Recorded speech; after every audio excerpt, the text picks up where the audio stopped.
We are aware of the debilitating impacts of corruption on global prosperity and national progress. Process of corruption and illicit financial flows constitute a huge chunk of resources needed for sustainable development. The recovery and return of such funds to states of origin is a fundamental principle of the United Nations Convention Against Corruption. Therefore, the international community must promote practical measures to strengthen international cooperation to recover and return stolen assets and to eradicate safe havens that facilitate illicit flows of funds from developing countries to the developed economies. There is also the urgent need to promote fair and inclusive tax regimes in the world. Nigeria helped introduce the resolution on promotion of inclusive and effective international tax cooperation at the UN. We acknowledge the progress made in the adoption of the terms of reference of the UN Framework Convention on Tax Cooperation. We should deepen this initiative and work towards a UN Framework Convention on Tax Cooperation. Similarly, we must ensure that any reform of the international financial system includes comprehensive debt relief measures to enable sustainable financing for development. Countries of the Global South cannot make meaningful economic progress without special concessions and a review of their current debt burden. The present administration pays due regard to the imperatives of creating a conducive national environment for investment and the ease of doing business. Last year, President Bola Ahmed Tinubu signed 4 executive orders to curb double taxation. The government also established the Presidential Task Force on review of fiscal policy and tax reform. These measures are geared towards not only boosting investor confidence in Nigeria, but also to ensure investors make reasonable profit from their investments. Mr. President, Your Excellencies, distinguished ladies and gentlemen, while the world is transitioning into the 4th industrial revolution, Africa remains energy deficient. The push for the accelerated implementation of SDG 7, affordable and clean energy, therefore, must take into account Africa's precarious situation.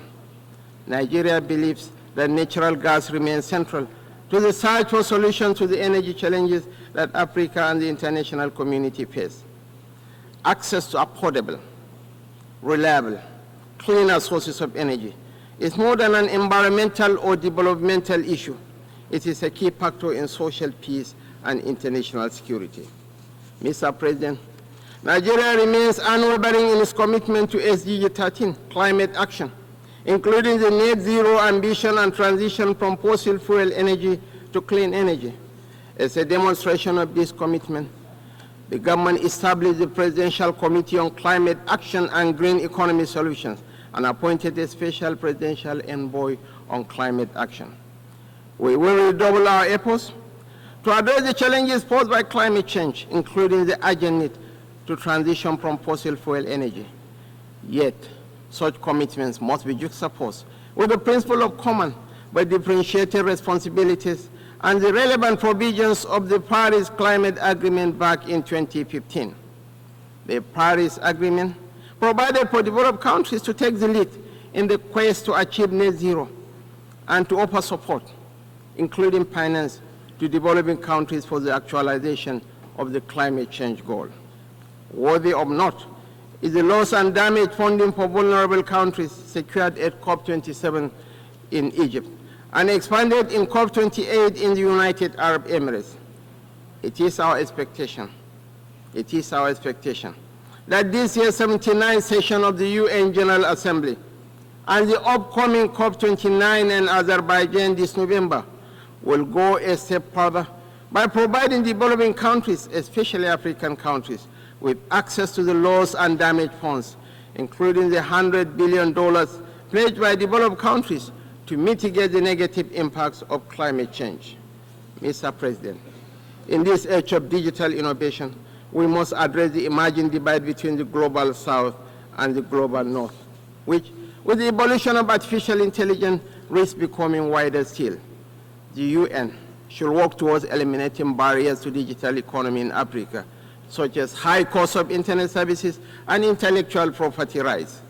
More so, there is a need to work towards common global standards to regulate cryptocurrency trading platforms. This is the most effective way to provide confidence in these markets and limit the potential for instability.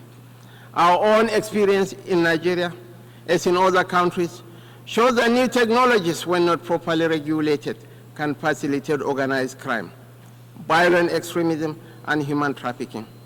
In our own case, the trading of cryptocurrency helped fuel speculation and undermine macroeconomic reforms. Separately, we have also witnessed in rich and poor countries alike the corrosive impact of unfiltered hate speech and fake news across social media. There is much more that we could and should do together to strengthen those guardrails that will help release the most progressive elements of the new technologies shaping our world and curb those more destructive tendencies. Mr. President, we are particularly mindful of the imperatives of achieving the advancement of youth and women as a factor in national development, peace, and security.